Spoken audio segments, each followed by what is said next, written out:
Good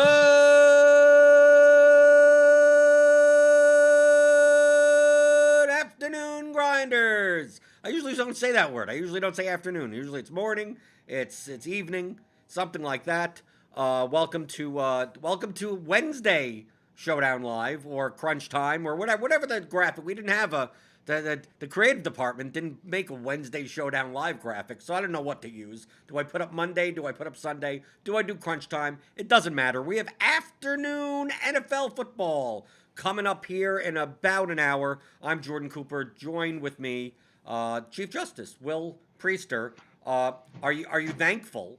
This was supposed to be a Thanksgiving game. Are you still thankful that we're getting football at like mid afternoon on a Wednesday? Yeah, I actually kind of like it. I think it's interesting enough. We wouldn't have had a big prize pool on a mid Wednesday at 3:40. So, hey, I'm just going to accept the prize money and continue to roll, man. So I'm happy to be on with you yet again, talking some showdown. Okay, well we got a lot of news for this showdown. I mean, obviously this game was supposed to happen 6 days ago.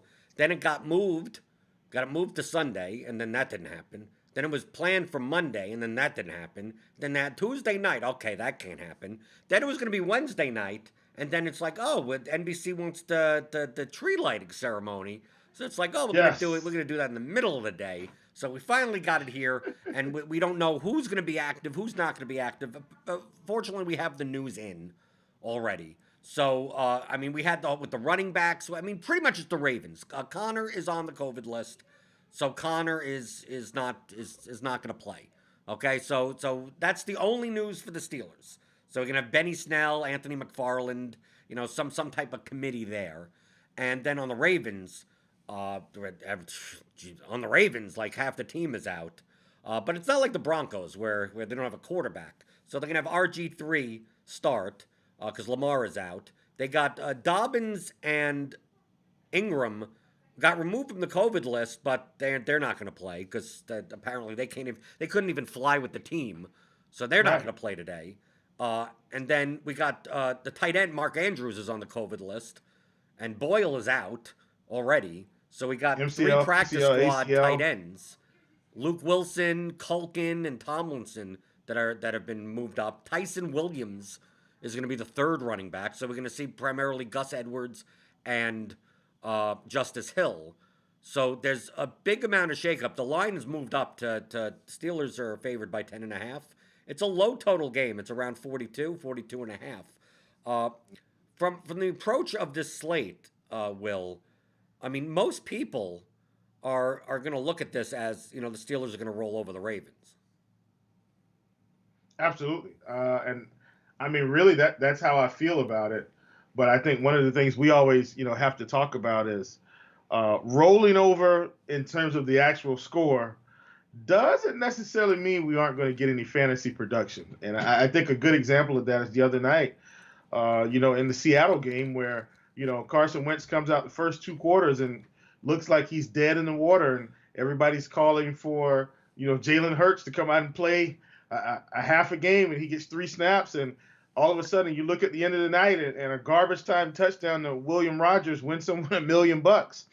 And while I'm not saying that's guaranteed to happen here. I'm saying, to me, it's kind of a similar situation where, maybe the Steelers do roll over this team for three quarters, but in the fourth quarter, this team gets some juice and guys start catching passes and, they get two touchdowns. And that's the difference between, a 5-1 Steelers onslaught and a, 4-2 Steelers, Ravens, or the difference between a 3-3, which is something we've talked about in Slate IQ. I'm not sure if we're going to give that away today or not, but I just think those are the types of outcomes that you need.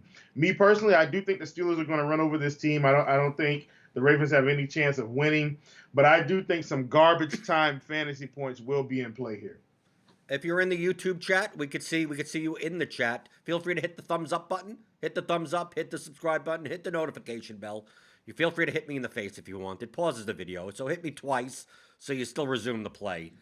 People are asking about the tight end situation for the Ravens. We're going to assume, Luke Wilson has been operating as the T2 when Andrews has been in because Boyle's out.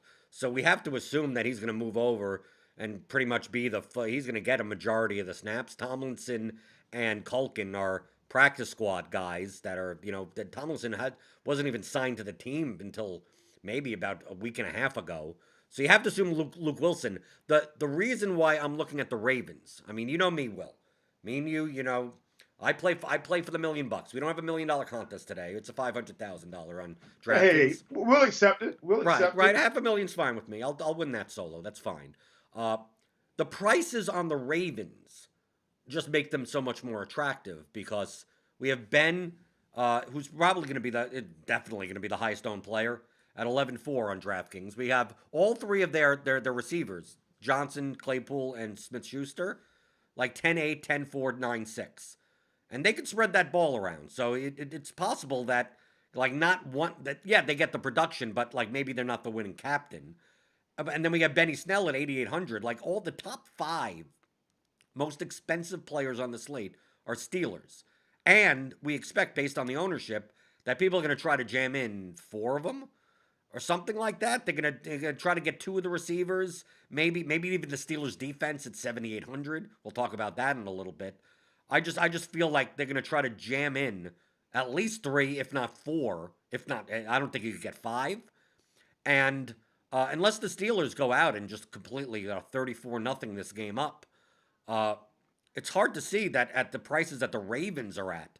Gus Edwards 6,200, Brown 5,800, Bryant 4,800, Duvernay 3,200, Justice Hill 2,200, Boykin 1,800. I mean, like someone's gonna get there from the Ravens. I mean, they're gonna, and I don't expect it to be 3 and out, 3 and out, 3 and out the whole game. So I think there's more path to a first place solo or at least limited duplication type of lineup if you play this from a perspective that the Ravens are going to be competitive. And if you think the Ravens are going to be competitive, obviously their salaries are half the price of the Steelers.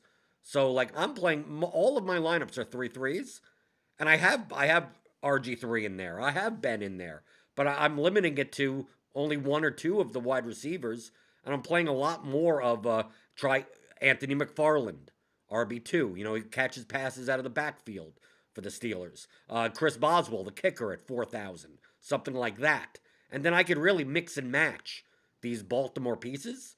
I play RG3 and then 2 of them. And then, like, whether it be Marquise Brown, Des Bryant, Duvernay, Boykin, Hill, Edwards, and I just mix them up, 3-3 it up, and then go from there. Only because I don't see that necessarily being the chalk construction, and Slate IQ, which we'll get into, kind of backs that up. Yeah, absolutely, man. I mean, like I said, when we looked at Slate IQ, that's the first thing I mentioned to you, when we kind of got in pre-show. I said, man, it really caught me off guard today, because Slate IQ is telling us 3-3 is the combination, and, in my heart, it's like, how in the world is that possible? But, when you look at, if you think about it logically, if you get the 3 guys right from the Steelers, which would probably be Big Ben, 1 or 2 of his wide receivers, or Big Ben, 1 of his wide receivers and a running back, that's all their production. Or Big Ben, 1 of his receivers and Eric Ebron is tight end. Or Big Ben, his tight end is running back. Like, so those are the things I'm thinking about. It's like, well, maybe the production funnels through really, 2 or 3 guys, maybe a 4th guy, but maybe that 4th guy is good but not great and doesn't, maybe he's comparable to one of the Ravens. This 3-3, I didn't start out the day, like I said, thinking that 3-3 was going to be it. But guess what? What if Gus Edwards pops for over 100 yards but still doesn't score a touchdown? Probably going to be optimal at 6,200, getting 13 plus fantasy points, especially if he just catches 1 pass for 7, 8 yards or 10 yards or whatever. So you think about a guy like Gus Edwards, who realistically, yeah, we think the Steelers are going to just, run over this team. But Gus Edwards has shown if he's going to get 15 to 20 carries, he's good for 60 to 100 yards. I know that's a wide range, but I think Gus Edwards ends up in that category. So maybe he ends up being optimal. And then, you take a guy like you talked about, Justice Hill. What if Justice Hill runs for 30, 40 yards and catches 3 or 4 passes for 20 yards? Well, now he's getting close to being optimal. And maybe he outperforms one of the kickers. What if now and watch this, Blender. This is something that I think is about as close to realistic as possible. What if the Ravens can't move the ball enough early on, and we've got Tucker out there and he kicks 3 field goals in the first half? One's a 50-yarder, one's a 40-yarder, one's a 30-yarder. Well, now, he's pretty much going to be getting close to being optimal. So you put all those thoughts together and you try to chart out a game flow, try to chart out a game script, and suddenly the Ravens look a lot more attractive, and they're not even scoring a lot of points. So I definitely think it's possible in this matchup for a 3-3 build. I think it's going to be very contrarian. I think the industry as a whole is going 5-1. Well, I think it'll be more like 4-2. I just don't see how do you fit in a 5-1 without playing like a Ray McLeod, without playing an Anthony McFarland. Like I don't know, because you have to assume that the Steelers guy, the expensive Steelers guy, is going to be in the captain. Like you have Ben or one of the receivers. Like you can't afford all of that. So like I think 4-2 is the chalk construction. 4 Steelers, 2 Ravens, and it's going to be 2 cheap Ravens probably. And I think that's the chalk construction. Man. I've tried to make some build. So here's what I did today, just so you know. I tried to build like the field to see what it looked like in like those 5-1 combinations. And I think what people are going to do, I think you're going to see a lot of, like you said, I think a lot of Steelers wide receivers at the captain, Big Ben, one of his other receivers. I think Anthony McFarland is going to get up there for that reason, because I think people are overvaluing McFarland over Snell because of maybe his pass catching ability today and his cheaper price of 2.6. I think Anthony McFarland is a lot higher owned. I mean, we got him at 17%. Well, never mind. That's probably about right. But I think that's what, the top, the guys in the field are going to do. I think that's how they jam him in. And then I think they play a little bit more Miles Boykin. I think, some people are going to be a lot of Luke Wilson. Like, I think that's kind of what they do, because you know how the group think is, hey, we've got a backup quarterback. They want to dump the ball off to the running back and their tight end.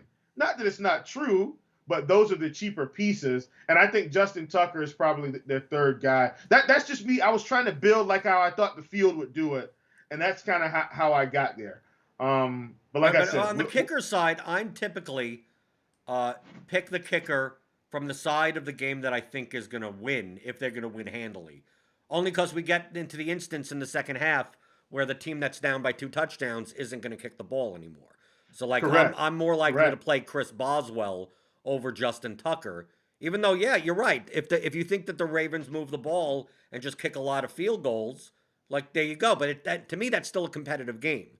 But if you think this game gets out of hand where the Steelers win by at least 2 touchdowns, like, most likely Justin Tucker ain't going to outscore some of the lower priced options. And that's where I get into the Steelers defense. Steelers defense is 7,800. I've said it on these Showdown shows before. Whenever you're considering kickers and defenses, you have to look at the players below them. The defenses and the kickers don't have the ceilings that the positional players have. So yes, obviously if the Steelers shut them out, they get a pick 6 or 2. Yeah, they'll pay off 7,800. Just those things don't happen that often. So with the Steelers defense at 7,800, you literally I normally talk about the players that are underneath them.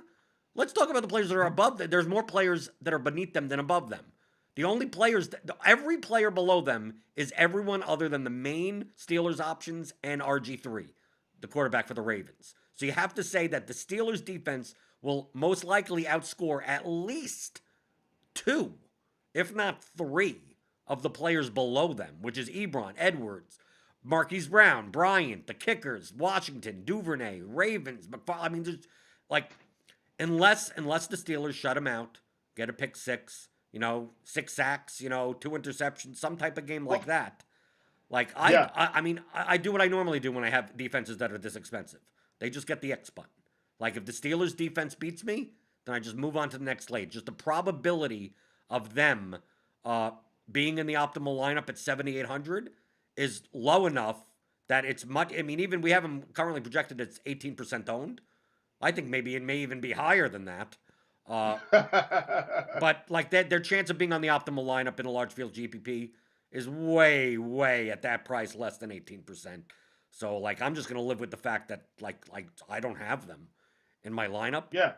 So because Yeah. there's too many people. If the Steelers were 5,200, if the Steelers were, let's say the Steelers were 4,400, Oh, if like they then were that's a different story. 4,400, Now they'd you're be passing 40% Ebron, owned. Edwards, Brown, Bron. Now okay, now we have some more people that we don't have to worry about as much. But this did like Steelers captain. We may see 2% Steelers captain, and yes, it could happen. I'm not saying it can't, but it's nowhere near gonna come close enough that none of the Ravens guys beat the defense. Like as long as the Ravens put up one touchdown, whoever that guy is that got the touchdown is gonna beat the Steelers defense most probably. So like I'm completely off of that, and I'm most likely off of the Ravens defense also. I think that the Oh cheap yeah. guys that I'm looking to play, I have a lot of Duvernay, I have a lot of Luke Wilson, Justice Hill. Like I mean I have more Ravens in my player pool than I have uh, Steelers, only because I just think the Steelers targets and production are going to be so condensed. So yeah, like I'm getting different with the Steelers by playing Juju on the captain and not Oh Claypool yeah. and Johnson. Well, that's what I did. I mean, like when I was building in terms of how I was charting this out. Juju was the first captain in just because, and not just because he's cheaper, but I think Johnson is the popular play because look, he should be like Johnson is the target extraordinaire. I mean, he's getting 10 to 15 targets. You know, I mean, it's crazy to not play Johnson in my opinion. But I'm saying, if you want to do it, that's how you get different. You just pull him from your captain exposure. And Juju, Claypool, they've got just as good a chance to outscore them, as anybody else. Here's what I will say about the Steelers defense, and I've talked about this all year. If the Steelers defense were cheaper on DK, I think they'd be much more in play. In my opinion, the Steelers are probably one of the most opportunistic defenses in the league, and what I mean by that is, and just go back and look at it. It's very rare they don't get a sack or two in a game. And they're really good at creating turnovers, not touchdowns, turnovers. And so they're a really opportunistic defense. If they were cheaper, I'd definitely be more on board with the Steelers. I do still think there's a path where they can get there. Like I think this could be a 5-sack game. Look, I do think if you're playing the Steelers today, let me say this: if you're playing the Steelers defense today, and we can't predict outcomes, obviously, I think you're honestly hoping that Baltimore just doesn't score at all. Like that's why you play the Steelers today. You don't play them for the touchdown. You play them for the shutout, the takeaways, and the sacks. Because we can't predict pick sixes. We can't predict fumble recoveries return to the house. We really can't predict sacks per se, but their track record tells me a sack or two is going to be in the cards today. Maybe a turnover or two. And I think if you play them, like I said, you're hoping for the shutout, because if they get the shutout, then they probably score 15 to 20 points. Let's say 15 to 18 points to be more realistic. If they get the shutout. And at that point, they probably do score more than Ebron, more than Brown, more than Bryant. But that's just something we can't predict. But I'm just talking about the theory of it. You're not playing them for the pick six. You're playing them for the shutout today. That's why you're playing the Steelers defense. Right, you play the Steelers defense in a lineup that is a 5-1. Like Yeah. because no one on the Ravens gets there. Like obviously Correct. you have to play one of them, right? Because you can't play all six Yeah. Steelers. But if we take a look at Slate IQ, okay, this is a premium article. We're giving you a little sneak preview. You could sign up for premium on Rotogrinders, rotogrinders.com/premium. You could click on the link in the description of the YouTube video. You get $5 off Core 4 premium subscription. NFL, NBA, MLB, PGA. You get it all. And one of these things is Eric Beimfor does the Slate IQ article. I'll bring it up over here. And it does it for all the showdowns. We have tons of other premium content in general. So like you're peeking behind the curtain, and does an analysis of the 25 most similar slates that make this archetype of a slate, with the pricing, with the teams, with the spread. Very similar. And we go back to the entire DraftKings database. because we have that in results DB, and then run simulations and see, like, if we played this slate out 1,000 times, what would the field do, and what would the top 0.1% of lineups have? Like the top of the pack, not the winning, but very close to the winning. That little pack up there. So looking at this is where we get that 3-3, right? We're looking the gray and the blue. So the gray is what the field is predicted based on our percent ownership, projected ownership. And the blue is how often do these constructions show up in our simulations in the top 0.1%.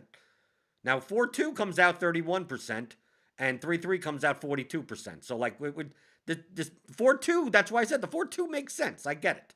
5-1 Steelers, because this goes by the winner and the loser. Obviously, if the Ravens win, it's the opposite direction.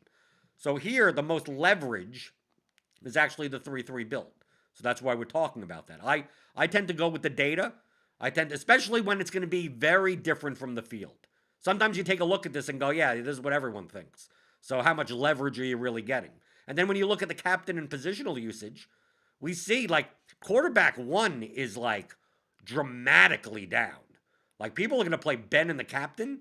Based on our simulations, like, quarterback 1 is, like, lower than most, and it's almost as low as it's one of the lowest on the board. Kickers are just below it. So looking at this, we have RB1, about even leverage, but we have a ton of RB2, TE1, and wide receiver 3. So for these teams, RB2 would be Justice Hill or Anthony McFarland. TE1 would be Ebron or Luke Wilson. Wide receiver 3 would be Duvernay on the Ravens. But based on price, it would be Juju as the wide receiver 3 on the Steelers. So that's why, like, if you take a look at what I'm doing, like, I'm playing a lot of Duvernay, I'm playing a lot of Juju Smith-Schuster, it's based on this wide receiver 3 leverage right over here. And the same thing with Justice Hill in the captain, with Anthony McFarland, a couple of him in the captain lineups. But I also have Gus Edwards. See, like, RB1 still comes up extremely high. It's actually wide receiver 1 and wide receiver 2 and quarterback 1 that are much lower than what the field is going to do. So that's why I stayed away from Deontay Johnson in the captain. I stayed away from Ben or Griffin in the captain. And I even, the two, the Des Bryant and Claypool, that's why, these are fine constructions. These are all probabilistic. So it doesn't mean that it's going to happen. It's just that based on the probabilities in our simulations, like, this is what provides you with the most leverage against the field. So that's what I try to do in large field contests in order to try to, ship first place for solo or duplicate it only 5 times. So especially when I went into the slate going, people are going to build 5-1s and 4-2s. People are going to play a Ben or a Steelers wide receiver or a Benny Snell in the captain. How could I get different? Well, Slate IQ is telling me that this is the optimal way to build for first place in a large field JPP, and it's going to be different. So I made all my 40 lineups going to kind of, I have Juju, I have Duvernay, I have some Benny Snell, some Gus Edwards, some Justice Hill, some Anthony McFarland, I have some Ebron in the captain, I have some Luke Wilson in the captain. So I took my hands off the wheel, and I let Slate IQ drive for my 40 lineups, because I look at them and I go through and I go, I can build 40 lineups that possibly half of them are not even duplicated at all. And the other half is, like, duped by less than 10. So, like, I'm accomplishing the goal that I normally want to do, which is avoid dupes, and going with Slate IQ. So, if you want to come with, if you think this is crazy, it's supposed to be, dude, it's supposed to be crazy. I'm trying to win first place by myself. So it's going to be crazy. And Slate IQ kind of backs it up. Yeah, man, for sure. That's what I said. Slate IQ it's a really good tool, and that doesn't mean that you have to agree or follow it to the letter every week. Like, it's not going to be right 100% of the time. Well, it literally says the percentages. It says the percentages, so it's like it's not a matter of being 100% right. It's just going to be more right than what the field is going to do. So RB2 captain, it says 23%. Like that means that 77% of the time it's going to be something else in the captain spot. But you have to compare it to if only 7% of people are going to roster an RB2 in the captain, and it's going to win 23% of the time. If you do this every time, if we play this out 1,000 times, you're going to make money. Yeah. No, absolutely. Absolutely. And I was just saying that to say that, for people like, because we get emotional attachments to certain players, and we're like, I don't want to play that guy there. I don't play that guy there. If you're feeling that way, here's the easiest way to do it: build your Slate IQ lineups, right? Just take 10, 15 lineups and say, okay, he said the Slate IQ says RB2, wide receiver 3. Let's build some lineups and let's get it there. And then build the rest on your, in lineup HQ, hit the magic optimizer button and see what you get after you've set your percentages. And that's, that's how I like to build. So, for guys, when we're not talking about cash game strategy right now. Like, this is, let's bank it by ourselves, right? Let's have our name up there with 500 grand, 300 grand, 200 grand, whatever. That this is the way you have to do it. And like I always say, sometimes it's not even getting crazy. It's just making good sound decisions that other people aren't going to make. I was talking in chat, and I was saying, hey, for me, I'm just going to lock Ben in the flex and fade him at captain. It's like, well, that seems easy. Well, it does seem easy, but I'm still getting so much more leverage on the field because Ben's going to be around 20% in captain. So just by fading him in captain, I'm leveraging captain, and I've got leverage on the field because he's not going to be 100% owned. And so that's what I'm saying. It's those little decisions like that you make, and you say, well, okay, how likely is Ben to be the winning captain today? Okay, well, maybe Ben's 40%. Okay, so that's another 60% of the field, or 60% of the guys that I have access to, that I'm saying, well, in total, the field has more of a chance to be in the winning lineup. So why not just take the field and fade Ben, who has if we're expecting them to win, now I'm talking this just straight up football. If we're expecting the Steelers to win, Ben could throw for 203 touchdowns, and Benny Snell could run in for one, and McFarland could run in for one, and then all of a sudden, Ben's not optimal in captain at all. And those are the odds I'm taking when I'm saying, well, I'm going to lock Ben in because he's probably the best play from the Steelers because he's going to be spreading the ball around, but I don't think he's the best captain. And I just get rid of him at captain. And I'm still got leverage on the field. Blender, back to you, my friend. Well, it makes sense that if you're going to not play Ben and the captain, like you in lineups that you don't play Ben at all, Benny Snell fits well in the captain, where he gets 3 goal line carries and 3 touchdowns. Like, Ben's ceiling comes from the touchdown passes. So if you think the Steelers get there and score 4 touchdowns, and 3 come through Benny Snell, well, congratulations. Benny Snell is now the winning captain and not Ben Roethlisberger. If any of the receivers catch 2 touchdowns and get 100 yards, they're the winning. Ben isn't the optimal captain anymore. Absolutely. Right? Absolutely. Right. So to me, the game script where Ben becomes the optimal captain is a complete drubbing. Like, when Ben Roethlisberger throws for 5 touchdowns and it goes to 5 different people, and that 5-1, and basically you have his 5 touchdowns and the other 4 touchdowns in the other spots. None of the receivers get 100 yards, so you have, like, Juju's at 6 and 80 with a touchdown. Claypool's at 6 with 80 for a touchdown. Deontay Johnson 6 for 80. Ben Ebron is like 4 for 30 with a touchdown. Like, that's the line. But then you still have to have a Ravens there. So if the Ravens put up any more points, like, even the 5-1 isn't optimal, right? Because then the Ravens are so cheap. If any of the Ravens scored 2 touchdowns, like, they become optimal over the Steelers guys. So that's why I think that, and it backs it up with the Slate IQ, that 4-2 Steelers, it's going to be the popular build, and has a decent amount of shot of winning. I mean, it's second in leverage. I mean, it's not positive leverage, but it's second in probability.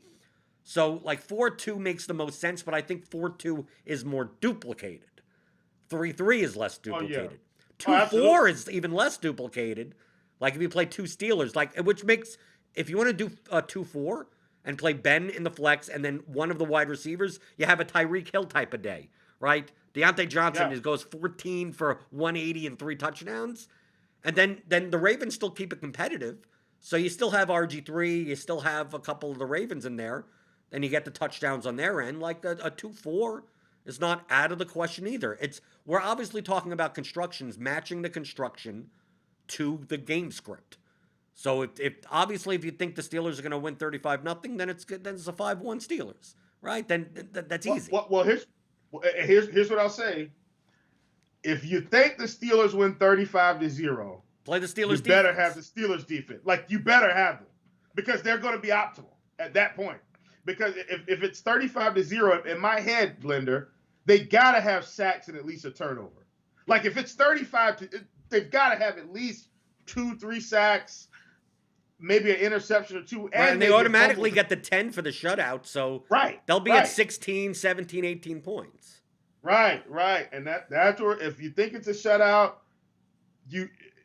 honestly, here's the deal. If you want to talk about winning tournaments, right? And look, I get aggressive in certain spots. I've locked in the Steelers defense before on a normal slate, and it worked out that week. Like I said, they're playing the Jaguars. In my opinion, Blender, and this is just me, because, for me, I'm trying to win it solo as well. We just kind of take different paths from time to time. If you think the Steelers are really going to shut the Ravens out today, and now that we're just talking through it, you're getting the fresh thoughts live on air. If you really think they're going to lock them out, you need to probably just lock in Ben and the Steelers. Lock them both in and let it ride. And you'll get you will pass probably half the field by doing that because, they're very expensive. If that's how you really feel, like if that's your conviction, the Ravens aren't scoring a point, hit the lock button on the Steelers. Because guess what? Even if we're trying to win $500,000. That's the bottom line. You want to win $500,000, you got to be risky. Now, I'm not saying mortgage your house or anything. Me and Blender do this professionally. That's not a knock on anybody, but I've built my bankroll to a place where we can do stuff like that. And if it works, great. If not, guess what? I'm not tilted. I knew the risk when I hit the lock button. But I'm just saying, even if you're running 50 lineups, 20 lineups, 30, if you think the Steelers shut them out, don't be afraid. Hit the lock button on the Steelers defense if that's what you really think about it. People are asking about FanDuel. Since I don't play Showdown on FanDuel, because I think it's a horrible product, but I know you do. FanDuel is much more straightforward because you don't have the captain multiplier. So so I'm assuming like Ben in the MVP spot is like that's the chalk. That makes the most sense, right? Oh yeah. It makes the most sense. Look, when it's like that, today was a struggle for me at MVP because I was considering getting plenty of exposure to Benny Snell in MVP today. Like I really considered it because it's one of those weird things where what if Benny Snell falls in the end zone like 3 times today? Like if that happens, like Benny Snell at captain is going to be, or MVP, excuse me, is going to be the nuts. Like he's gonna be the guy. And I said, well, that may be true, but then you kind of look and you go to Gridiron IQ and, we've got all this stuff and you look at identity.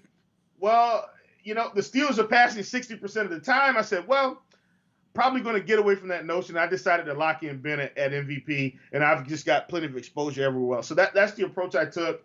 I think I've still got leverage because, I'm building with massive amounts of salary left. Like I've got some lineups at 4,000, 5,000. That's just the way I play over there. But I do think Ben is the optimal MVP, especially if he ends up. Ben could throw for 250 and 3 today and still be optimal on FanDuel because it's half-point PPR.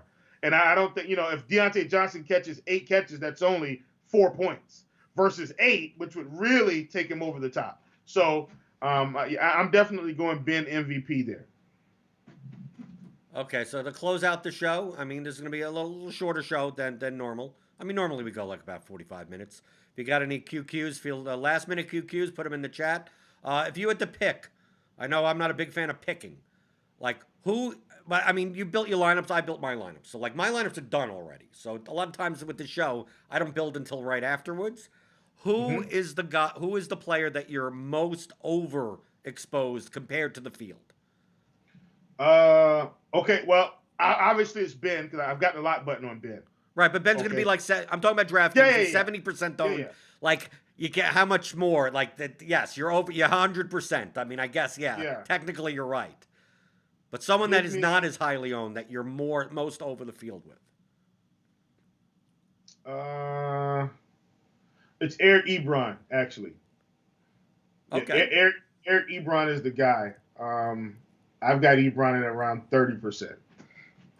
And then for me, I'm way over on Devin Duvernay at 3,200 for the Ravens.